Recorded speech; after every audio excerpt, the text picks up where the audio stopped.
A Whispering Summer Road, Devon, August 19th, 1978. The late summer afternoon in Devon, England hung heavy and still on August 19th, 1978. A country lane, winding like a forgotten ribbon between ancient hedgerows, basked in the golden light. Here, in this quiet corner of the world, life moved at a gentle, predictable pace.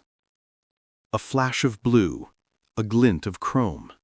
13-year-old Genette Tate, her laughter echoing lightly in the dappled sunlight, pedaled her bicycle along the lane. Newspapers, freshly printed with the day's unassuming headlines, rode securely in her canvas bag. She paused, sharing hurried whispers and bright smiles with two friends, their voices a fleeting symphony of youthful camaraderie. Then, with a final wave, she pushed off, a figure of innocence receding around the bend. 10 minutes. That was all it took. When her friends rounded that same bend, the world had shifted. The bicycle lay abandoned, a crumpled sentinel on the verge. Papers, like scattered secrets, lay strewn across the tarmac. And Genette Tate? She was gone.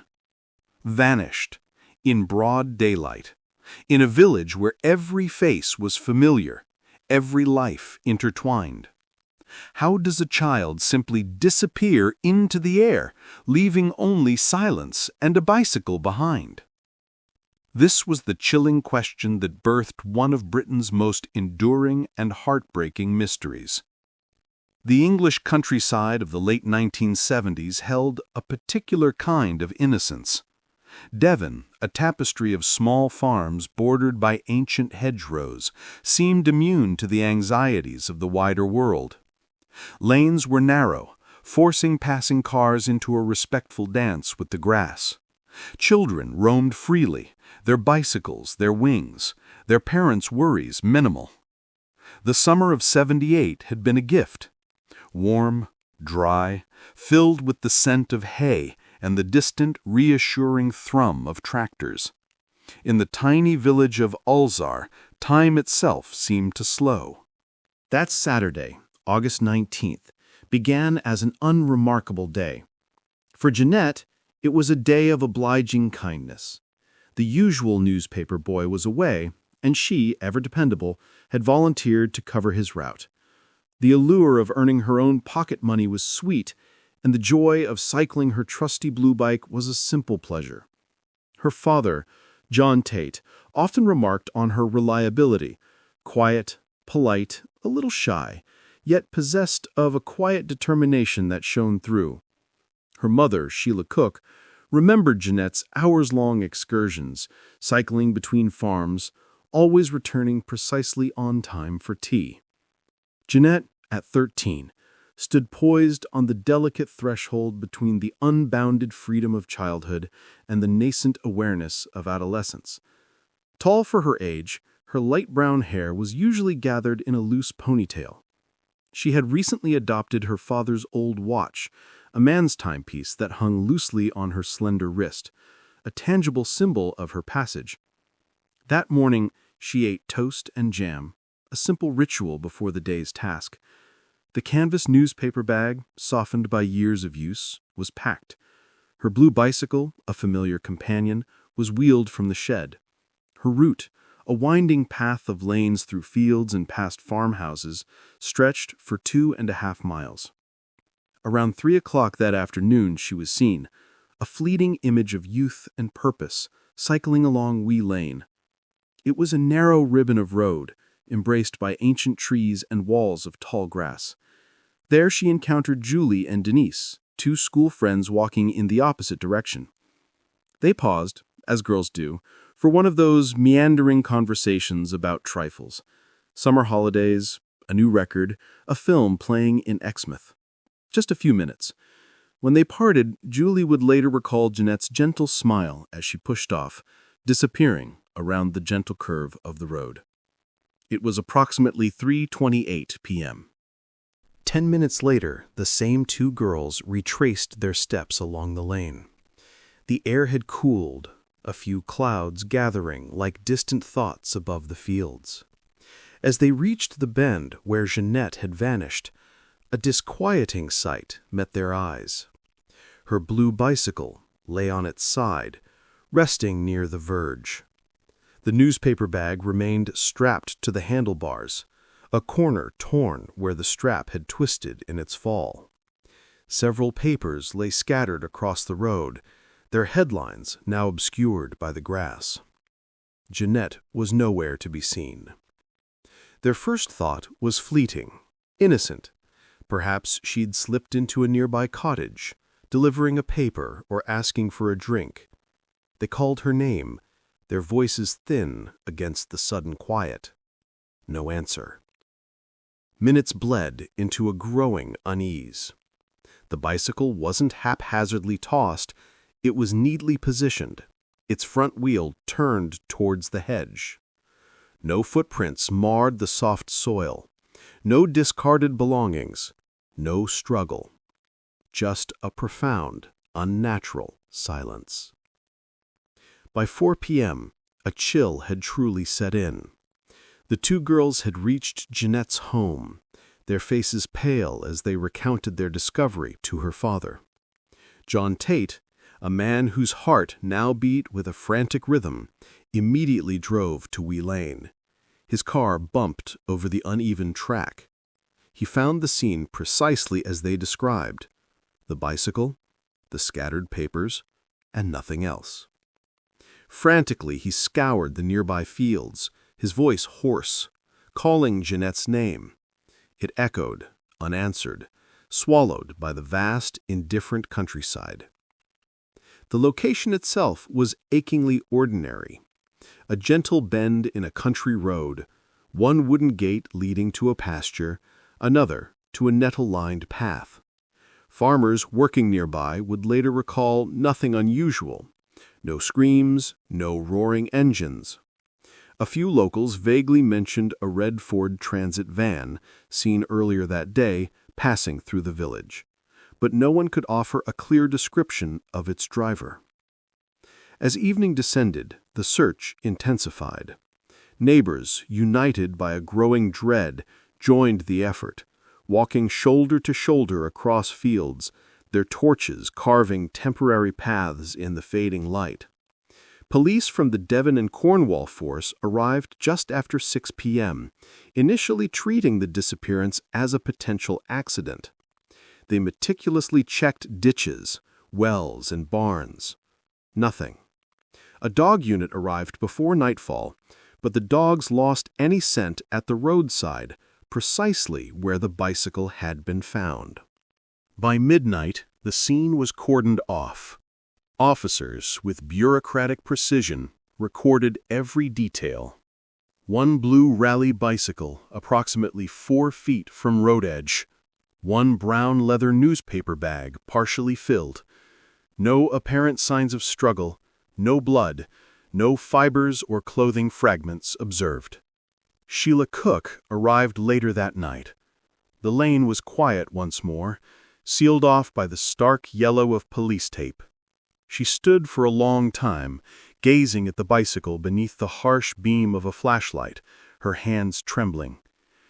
It was the only tangible piece of her daughter left. A constable offered to take her home, but she refused to leave. In her statement, she uttered a sentence that would forever embed itself in the investigators' minds. She wouldn't just walk away, not without finishing her round. That single resolute statement would shape the very tone of the entire investigation. The following morning, Sunday, brought with it a new kind of intensity. Reporters from Exmouth and Plymouth descended, the story swiftly consuming the local papers. Girl, 13, vanishes while on paper route, the headline screamed. The accompanying photograph showed Genette in her school uniform, smiling, her hair neatly tied back. It was an image soon to be plastered on thousands of missing person posters and leaflets across the entire county. In those first desperate days, people clung to fragile possibilities. Perhaps a hit and run, her body taken to an unidentified hospital. Perhaps she was lost, seeking help somewhere. But by the end of the second day, the terrifying void, no trace, no witness, no vehicle registration, no personal items, forced a chilling reclassification of the case. The word missing gave way to a phrase heavier, colder, suspicious disappearance. Devon's tranquil countryside was no stranger to accidents or even runaways, but this felt profoundly different. There was no motive, no discernible reason, no farewell. Investigators could only mark the immutable timestamp, 3:28 p.m., last seen alive. That precise moment would echo through every police file, every news report, every anniversary article for decades to come. In Alsar, that afternoon became etched in memory as the day when the ordinary irrevocably lost its meaning. A child, swallowed whole, on a road barely half a mile long, bordered by fields where, truly, nothing ever happened. Her bicycle found, her papers untouched, her route unfinished. No struggle, no witnesses, no sound. And from that moment forward, no one ever saw Genette Tate again. The long silence and a lingering whisper. The search for Genette Tate, relentless at first, stretched into the biting cold of winter, then quietly, inevitably, faded. It was the way such searches often do when days shorten and leads grow cold. For months, teams of officers, volunteers, and desperate neighbors traversed the same fields, dredged the same streams, combed through the same tangled hedgerows. They found nothing. No scrap of clothing, no personal item, not a single sign that a child had ever passed beyond that fateful bend in the road. Each search concluded with the same desolate tableau: muddy boots, tired faces, and an empty report. A command post was established in the nearby town of Sidmouth, its walls soon papered with maps, its tables laden with hundreds of witness statements in neat folders. For a time, activity hummed, an hourly rhythm of hope and frustration. Officers pursued every phone call, scrutinized every vehicle seen near Al-Fredizar, questioned delivery drivers, farmhands, and stray tourists. One by one, each promising lead dissolved under scrutiny. No ransom notes arrived, no credible sightings emerged, no demands were made. Suspects, fleeting shadows in the investigation, faded from suspicion as quickly as they appeared. By early 1979, the command post was dismantled. A smaller, dedicated investigative unit took its place. 5 detectives, led by a young sergeant named Phil D. He would later describe those months as a grueling study in pure frustration.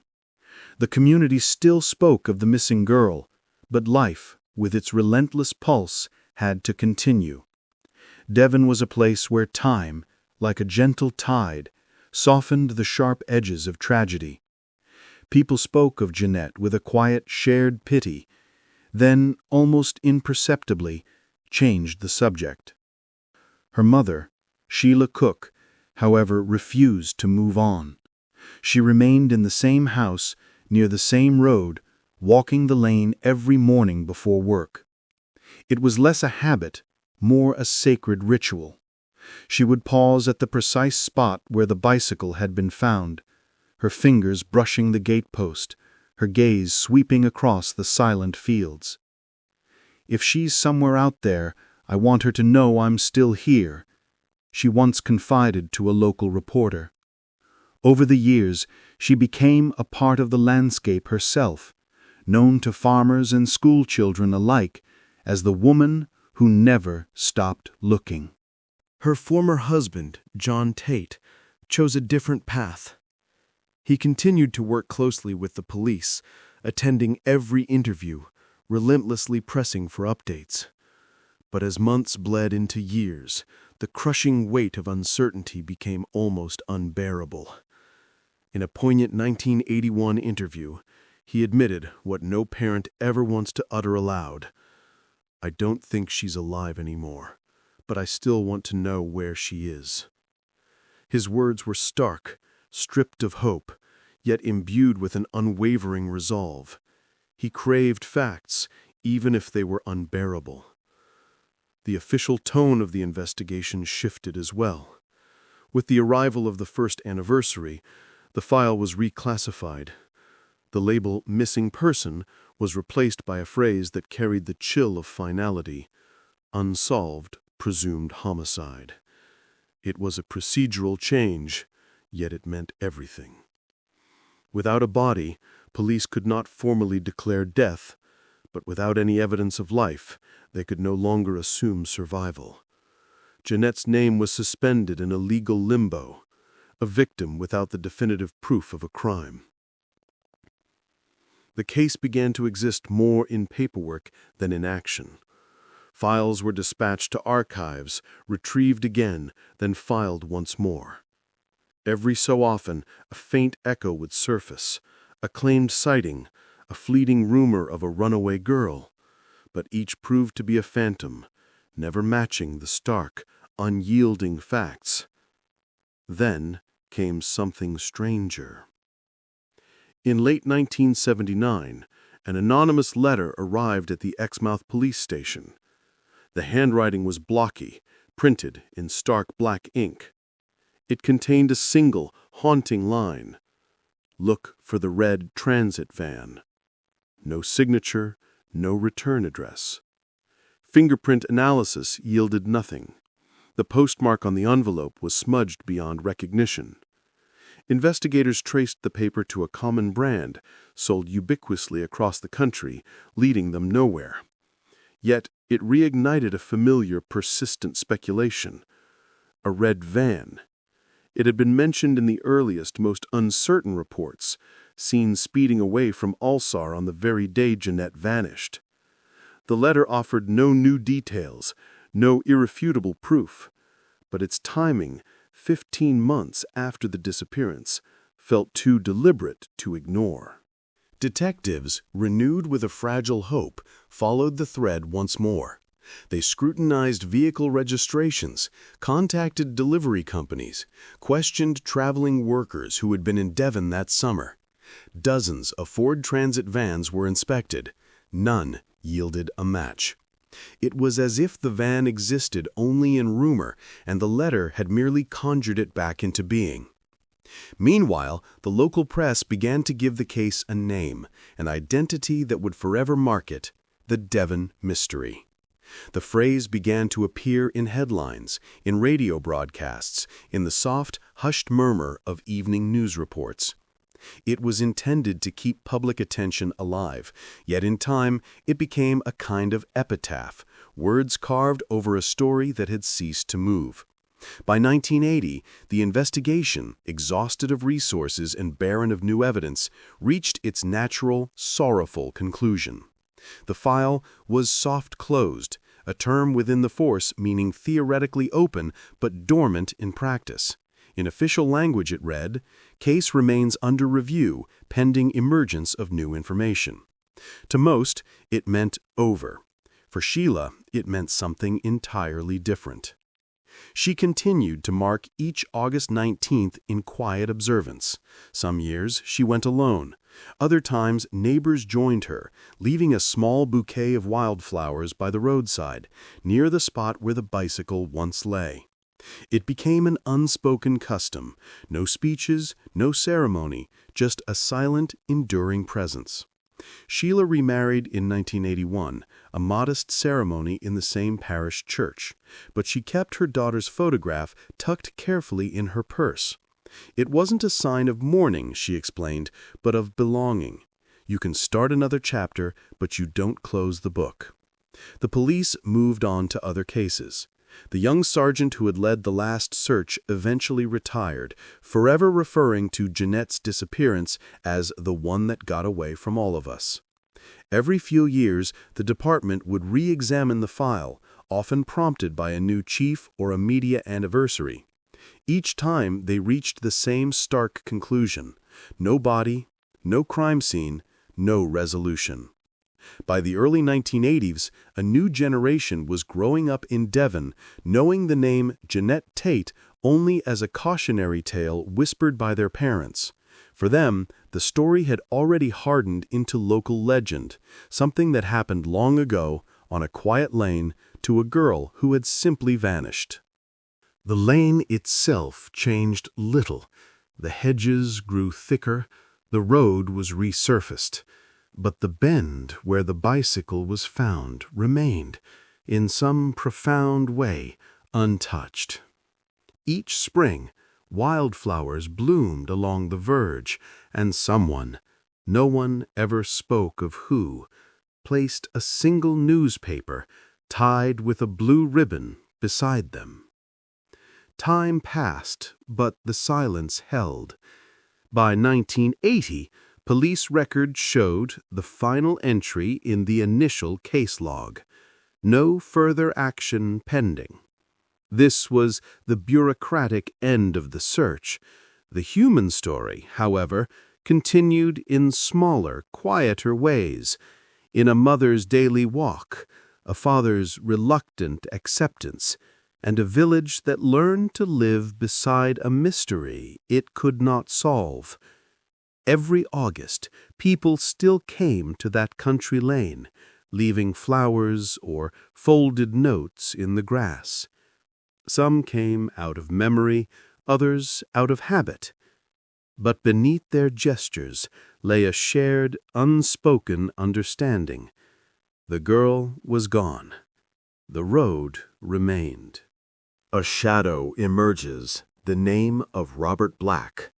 By the early 1990s, the Devon countryside had undeniably changed, yet the file marked Genette Tate, unsolved, remained precisely where it had always been, in the records room of the Devon and Cornwall Police Headquarters, gathering dust amidst other cold cases that had long outlived their witnesses. For more than a decade, it had rested there in silence, the handwriting on its cover fading, the paper yellowing at the edges. Then, somewhere far from Alexar, a different series of crimes brought that forgotten file back into the harsh light of scrutiny. Across Britain and Scotland, police forces were grappling with a horrifying pattern that spanned years and counties. Young girls abducted, murdered, and left in remote areas, often after being approached near roadsides. Between 1981 and 1986, 3 such children, Susan Maxwell, Carolyn Hogg, and Sarah Harper, had been taken under chillingly similar circumstances. Their brutal deaths had terrified the public and utterly confounded investigators. But in 1990, after a failed abduction in Stowe, Scotland, the suspect was finally apprehended. His name was Robert Black. Black, a delivery driver for a small advertising company, was responsible for distributing posters across the United Kingdom. When he was arrested, detectives found maps, rope, and child photographs in his van, enough damning evidence to link him to multiple heinous crimes.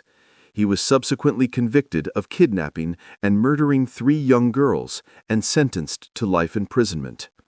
In the aftermath of his capture, law enforcement agencies across the country began a painstaking re-examination of unsolved disappearances of children, searching for any cases that might fit Black's chilling pattern.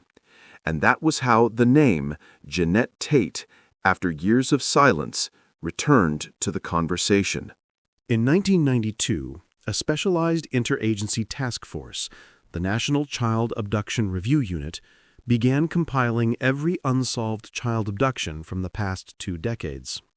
One astute officer, reviewing the Devon and Cornwall files, immediately noted the striking similarities. A preteen girl, abducted from a rural road with no sign of struggle, and untraced transit van seen nearby. It was an almost textbook description of Black's later crimes. The timing, too, aligned in a way that made investigators pause, a cold hand closing around their hearts. In 1978, the very year Genette vanished, Robert Black had already been working as a poster delivery driver, operating a red Ford Transit van, a vehicle identical to the one described in the earliest witness reports from Alsar. His regular route frequently took him through the Exmouth area, a mere 15 miles from Alsar. A memo from the Metropolitan Police circulated that year, containing a single, chilling line. Robert Black, known to have traveled extensively through Devon region circa 1978 to 1980, vehicle consistent with suspect sighting in Tate case. The Devon and Cornwall detectives reopened the file. The daunting task was assigned to a senior officer named Phil D., the same Phil D. who, as a junior member, had been part of the original inquiry team back in 1978. Returning to the case, he later described, felt like opening a sealed room. Everything smelled of time. They began by meticulously reconstructing Black's movements in 1978, painstakingly sifting through delivery logs, fuel receipts, and employment records. His employer, Poster Dispatch and Storage Limited, confirmed that his delivery schedule occasionally included Exmouth, Tiverton, and Sidmouth, all within comfortable driving distance of Alsar. But the records were incomplete, many having been destroyed or lost over time. No definitive, irrefutable proof placed him in the quiet village on August 19, 1978. Only probability. A chilling, powerful probability. Then, in 1996, a new witness stepped forward. A woman named Margaret Atkinson, then living in Wales, contacted the police after watching a documentary about Black's horrific crimes. She recounted that in August 1978, while visiting relatives near Exmouth Airport, she had seen a man leaning against a red transit van, intently watching her children play near the car park. When shown photographs of Robert Black taken at the time of his arrest, she identified him immediately, her memory unnervingly precise. She remembered the man's stance, the color of his jacket, the way he stared without smiling. Crucially, she also recalled a detail of the license plate, beginning with the letters SL, consistent with the registration area of Black's employer's vehicles. At the time, she had thought little of it until she heard that a young girl had vanished nearby that very same weekend. Investigators, now galvanized, cross-referenced her details with historical records from the advertising company. Indeed, one of Black's assigned routes had passed through the Exmouth region that week. It was the first solid connection in 18 long years, linking a known offender to the haunting disappearance of Genette Tate. The police formally reopened the case in late 1996. For months, forensic analysts revisited every scrap of evidence still available. Photographs of the bicycle, fibers meticulously collected from the scene, soil samples taken from the lane. But the technology of 1978 had not preserved them well enough for modern DNA testing. The physical trail, like Genette herself, had long since vanished. The only thing left was the suspect himself. In February 1998, two detectives from Devon and Cornwall traveled to Wakefield Prison in West Yorkshire to interview Robert Black. The encounter was brief, procedural, and meticulously recorded. Black sat behind a table, his expression flat, his hands clasped loosely in front of him. When questioned about the summer of 1978, he claimed he could not recall specific dates. When Genette Tate's name was uttered, he paused, then shook his head. "No," he said, his voice devoid of inflection. "Not me. I didn't touch that one." He refused to elaborate. When investigators presented the witness statement from Exmouth Airport, he offered a faint, almost imperceptible smile. There were a lot of ands back then. To the officers in the room, it was the same weary arrogance they had encountered in other cases. A man who knew precisely how close he could stand to the truth without ever crossing the line into confession. After the interview, the detectives filed their report. The conclusion was careful, almost clinical. Subject denies involvement. Evidence circumstantial. Cannot exclude presence in area at material time. Recommend continued review. It was not the breakthrough anyone had hoped for, but it subtly shifted the tone of the case once again. In 1998, the police held a small press briefing, the first in nearly 20 years, acknowledging that Robert Black was now being considered in connection with Genette Tate's disappearance. The statement was cautious, emphasizing that no direct evidence currently links Mr. Black to the crime. Yet within the hallowed walls of the investigation, few doubted it. The profile, the timing, the vehicle, all fit too neatly. Detectives who had worked on both the Tate and Black's later child murder cases described the resemblance as unsettlingly precise. In the small village of Alsar, the news reopened old, aching wounds. Journalists returned, asking the same painful questions the locals had long since learned not to answer. Sheila Cook declined interviews, issuing only a short, poignant note through the police. "If this is the man responsible, I just want to know where my daughter is." For her, that was the only justice left, not punishment, but knowledge. By the end of that year, the case file was updated for the first time since 1980. A single name was added to the suspect list, written in clear black ink, Black Robert, born 1947, Grangemouth, Scotland. Occupation, driver. Status, convicted murderer. 18 years after Genette Tate vanished, her case finally had a suspect. Not a solution, not definitive proof, but a name that could be spoken again in the same breath as the investigation. It was, in the words of Detective D, the first real key that might still fit the lock. The haunting persistence of an unanswered question. By the turn of the new century, the case of Genette Tate had evolved into something more than just an investigation. It was an unanswered question that had outlived nearly everyone who had first dared to ask it. Within the Devon and Cornwall police, younger officers now handled the thick file, guided by reports meticulously typed decades earlier in the precise language of their predecessors. Their task? To make sense of what remained. One missing girl, one name that fit the chilling profile too perfectly, and not a single piece of irrefutable proof that could stand in court. The review team began by dissecting the possibilities into three clear hypotheses, the same framework used for all cold cases of this haunting kind. The first hypothesis, Robert Black was responsible. It aligned chillingly with his known patterns. The geography matched. The time frame overlapped perfectly with his employment as a traveling poster driver. And the method, abduction from a rural lane, no signs of struggle, disappearance within minutes, mirrored precisely the horrific crimes for which he was later convicted. Black's modus operandi was precise, almost clinical. He selected isolated locations, struck with terrifying swiftness, and left almost no physical evidence.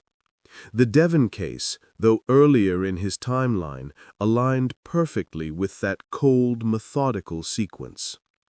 Investigators painstakingly assembled a timeline. In August 1978, Black's delivery logs placed him in southern England. His route that week included deliveries to Exmouth, Sidmouth, and Plymouth. The distances were consistent with his known driving range. It was not proof, but it was proximity, a suffocating, undeniable proximity. Then came the second hypothesis.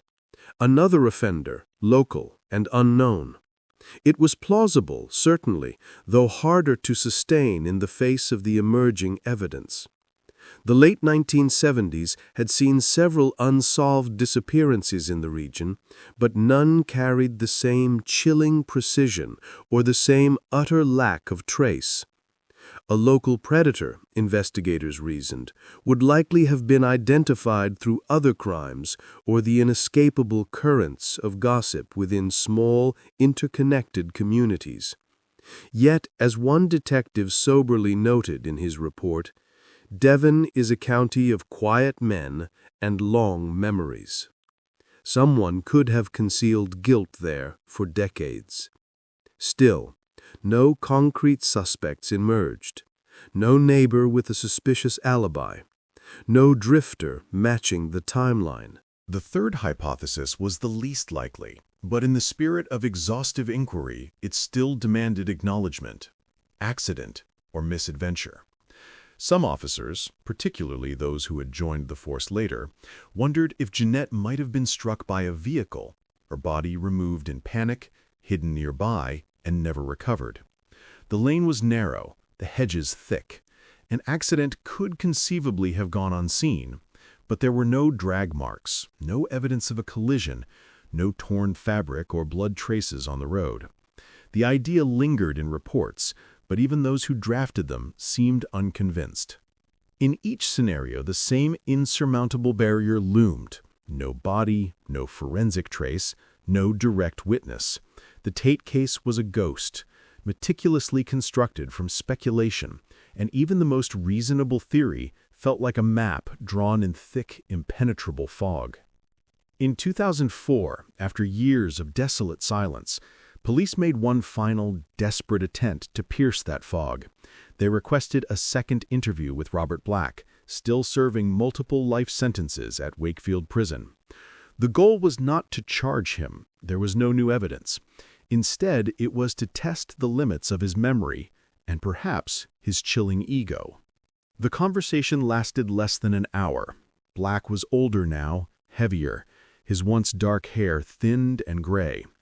The officers presented him with the same haunting details as before. Alsar, August 19, 1978. A red transit van, a girl on a bicycle. He listened without betraying a flicker of emotion. "Do you remember being in Devon that week?" one officer pressed. Black offered a faint, unsettling smile. "I've been a lot of places, but I don't remember that one." Pressed further, he repeated the same chilling line. "Not that one." It was the same deliberate, ambiguous phrase he had used in Scotland when questioned about other disappearances. Neither confession nor denial, just distance. For the exasperated investigators, it was infuriating. "He spoke like a man recounting a dream," one of them later said. Yet the 2004 review yielded one small, tantalizing fragment, a piece of indirect evidence that reignited fierce debate within the department. During a meticulous re-examination of employment records from Poster-Dispatch and Storage Limited, analysts uncovered a fragmentary delivery log dated August 18th to the 20th, 1978. It listed deliveries in Exmouth and Honiton, both within a few miles of Alsar. The log was unsigned and partially damaged, but it undeniably placed one of the company's transit vans, quite possibly the very one Black drove, in the vicinity of the disappearance on the correct weekend. However, the log did not show his departure route. There was no record of where the van went after leaving Exmouth. Without that crucial link, investigators could not definitively prove he had entered or passed through Alsar. It was as if the trail stopped abruptly at the edge of the map, a single missing line away from certainty. The finding was logged as potential corroborative evidence, carefully noting that it was not admissible as proof. Detective Superintendent John Essery, who oversaw the review, summarized the collective frustration in his closing memo. "Every available fact aligns with Robert Black. Every absence of fact protects him. The probability of his guilt is high. The possibility of proving it remains 0. By this point, Robert Black had become both a suspect and a chilling symbol, the very embodiment of what unsolved cases meant to law enforcement. The cruel chasm between knowing and proving, He was never charged in Genette Tate's case. There was no indictment, no court, no verdict. But internally, police maintained him as a permanent person of interest, his name underlined in red ink on the master list of unresolved child abductions. For the Tate family, the renewed attention brought a bitter, exhausting mixture of hope and despair. Sheila Cook, in 2005, told a journalist, "I've stopped asking whether he did it, I just want to know where she is." It was not forgiveness or surrender, merely a profound fatigue, the kind that comes from living too long in the suffocating shadow of uncertainty. Investigators met with her privately, explaining the agonizing situation. They could not guarantee charges, they could not offer closure. What they could promise was that the file would remain open, her daughter's name never archived away. It was the only assurance the system, in its cold logic, could offer. Theories continued to circulate among retired officers, crime historians, and journalists. Some insisted with grim certainty that Genette must have been one of Black's earliest unrecorded victims. Others clung to the belief that a different man, unknown, unrecorded, had snatched her that day. Still others held to the faint, almost painful hope of an accident, a misjudged corner, a hidden grave lost beneath decades of new growth. Each explanation contained a fragment of truth, a whisper of possibility, yet none could claim the whole. By the time the 2000s drew to a close, the Tate file had grown thicker, heavier, but no clearer. Each new entry added weight, not light. The last entry of that decade recorded a simple bureaucratic note: Subject Black, uncooperative, insufficient evidence for prosecution, maintain open status. It was a bureaucratic sentence for what had long since become a profound moral dilemma. The officers knew, or believed they knew, who had taken Genette Tate. They simply could not prove it. And so the years kept passing. The lane at Alvazar remained quiet. Genette's bicycle, carefully preserved by the police, sat locked away in evidence storage, its paint dulled by time, but its form intact. The red transit van that might have held the key was long since scrapped. The man who likely drove it refused to speak another word. The investigation had come full circle, from certainty to conjecture, from a child's unfinished paper round to a tangled web of probabilities and silence. Robert Black would live out the rest of his life in prison. Never tried for Genette's disappearance, never admitting guilt, never exonerated. For the official record, he remained what the final police summary chillingly called him, a suspect who cannot be charged in a case that cannot be closed. And in the quiet margins of that same file, one detective had scrawled by hand a single line that spoke everything the evidence could not. All the signs point to him, but the law requires proof, not belief. The echo of silence and an enduring memory. In January 2016, the relentless march of time finally brought its own verdict. Robert Black died in his prison cell at Magaberry, Northern Ireland, at the age of 68.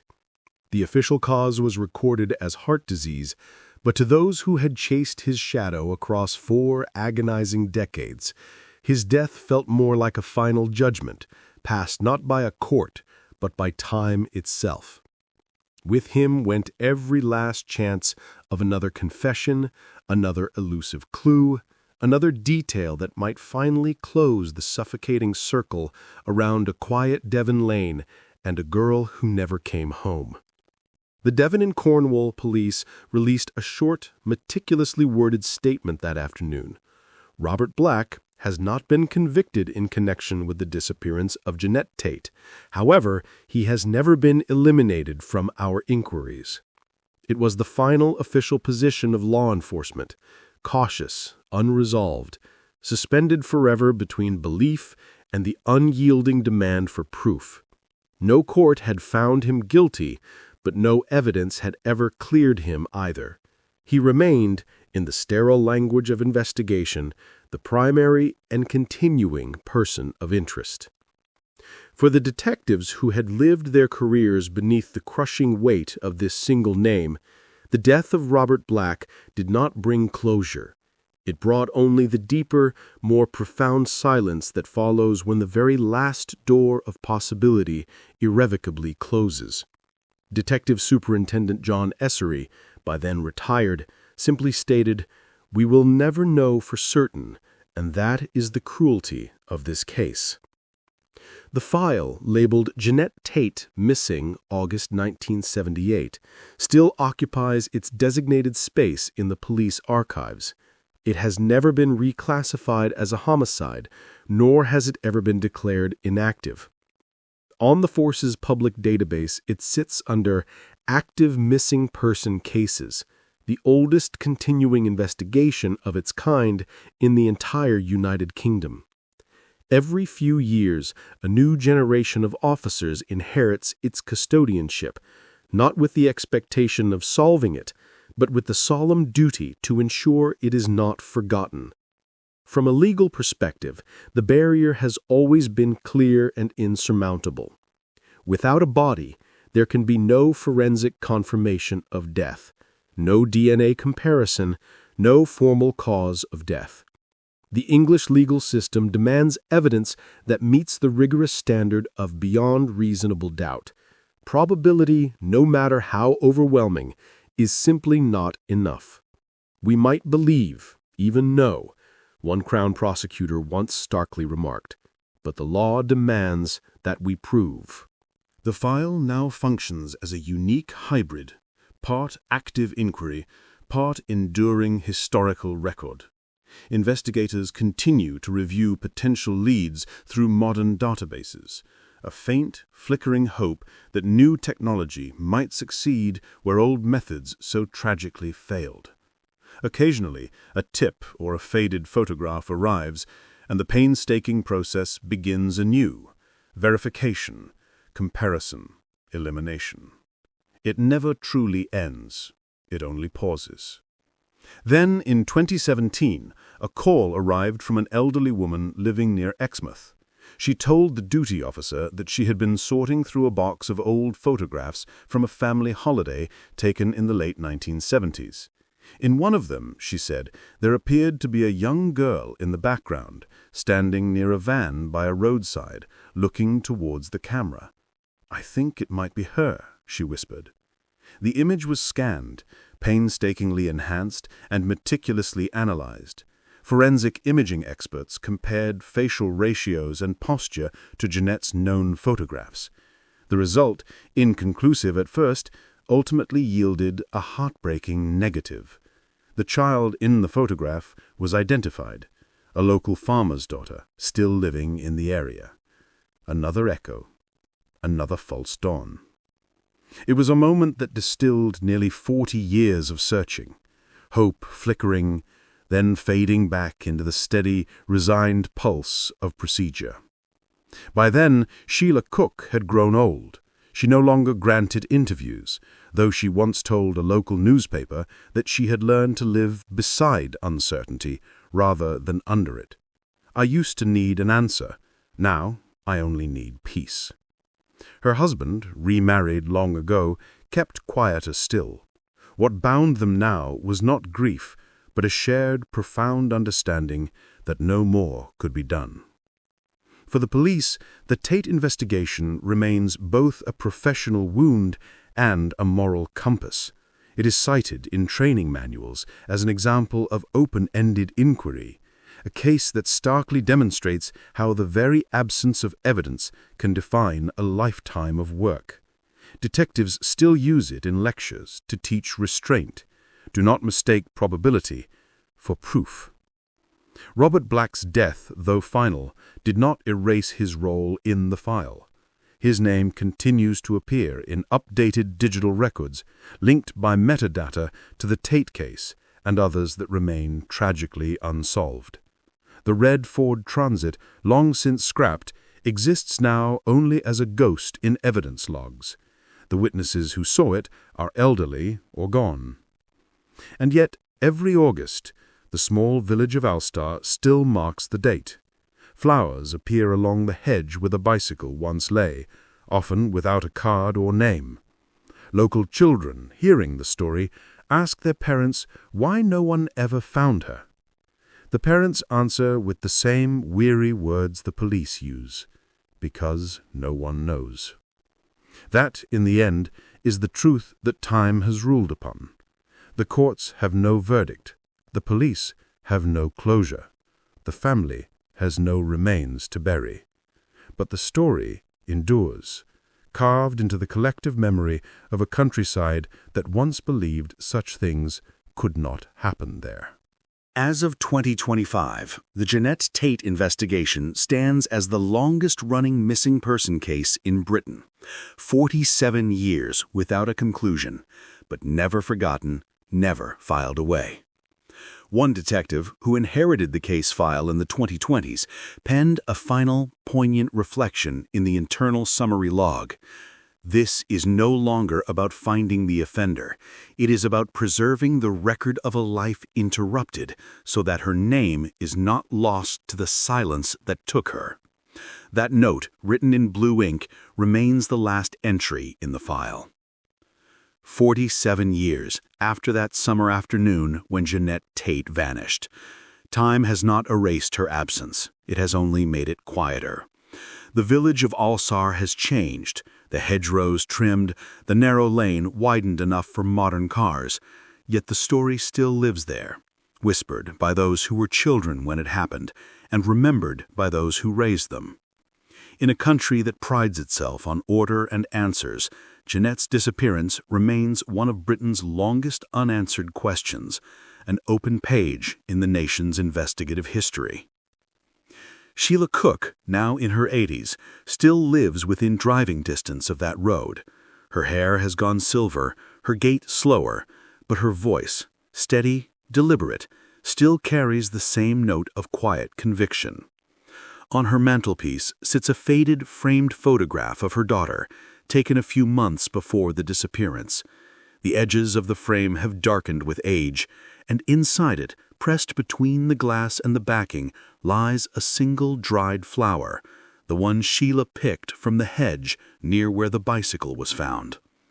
"I don't know if I could bear to know everything," she once said in an interview, her voice barely a whisper, "but I still want to bring her home."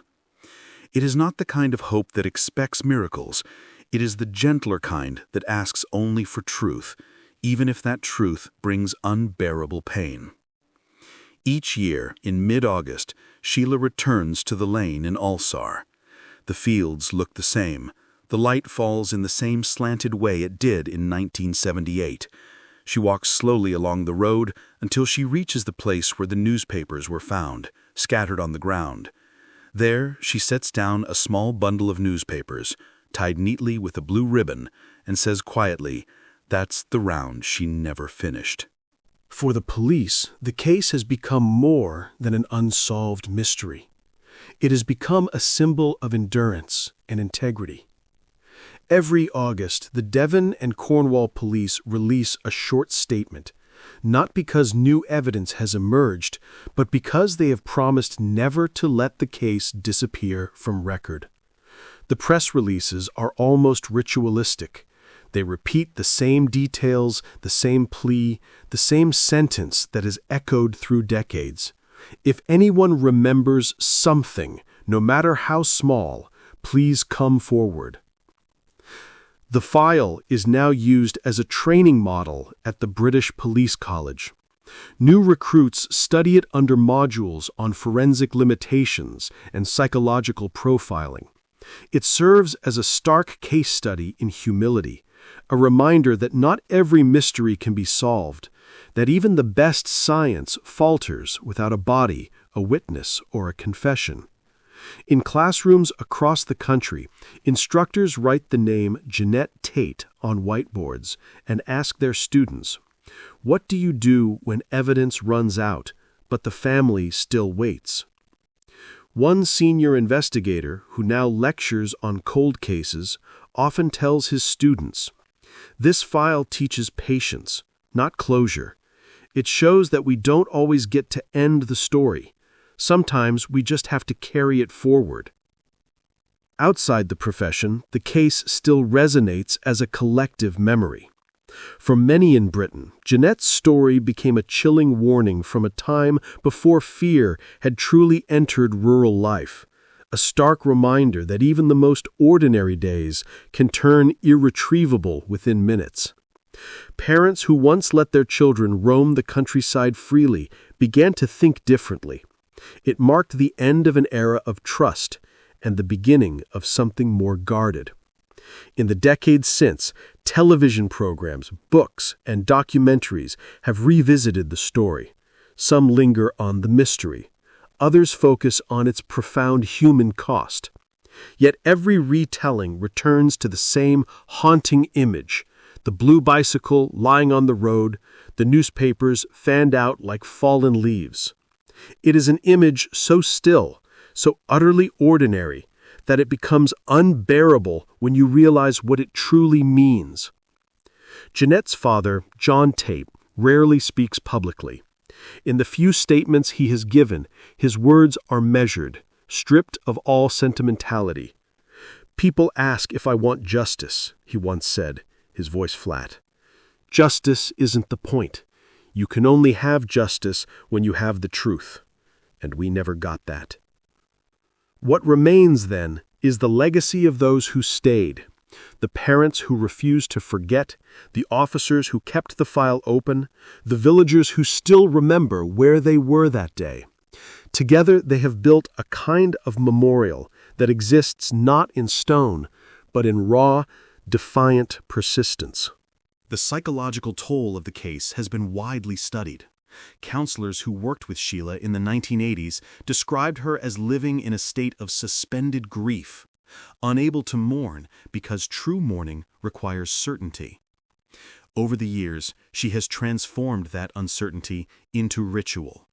Each August, she writes a note addressed simply for Genette. She doesn't read it aloud. She folds it once, tucks it carefully under the blue ribbon of the newspaper bundle, and leaves it there. When asked once why she continued this habit, she said, "Because I don't want the world to move on completely.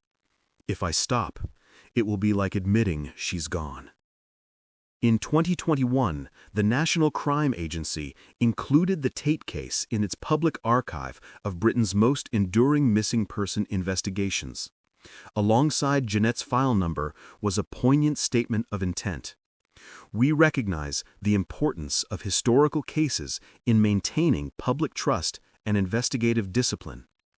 Every missing person deserves resolution, no matter how much time has passed." It was a bureaucratic sentence, yet behind it lay a deeper truth: that persistence, even without outcome, is a profound form of justice in itself. The lane at Alsar, now known informally as Genette's Road, still carries cyclists and school children each morning. To outsiders, it is just another quiet country road. But to those who know, it is a place where time stopped for one family and kept moving relentlessly for everyone else. When Sheila walks there now, she does not cry. She pauses, looks down the long stretch of hedge, and whispers her daughter's name once, as if speaking it keeps her tethered to the earth. More than 40 years have passed. Britain has changed irrevocably. Technology has rewritten the way crimes are solved. New generations have grown up not knowing who Genette Tate was. Yet in Devon, people still remember that road, that bicycle, that unanswered question. Because in every community, there are stories that refuse to end. Stories that exist not in the evidence left behind, but in the unwavering memory of those who refuse to let them fade. And so in Alsar, every August, a blue ribbon catches the wind beside the lane, fluttering against the green hedge. A small, defiant reminder that some mysteries belong not to time, but to memory itself. If stories like this remind you that truth and memory can outlast time, stay with us. Subscribe to the channel, leave a comment, and share this story so Genette's name and every missing child's is never forgotten. Every view keeps the light on for those still waiting to be found. Tell us, where are you watching from?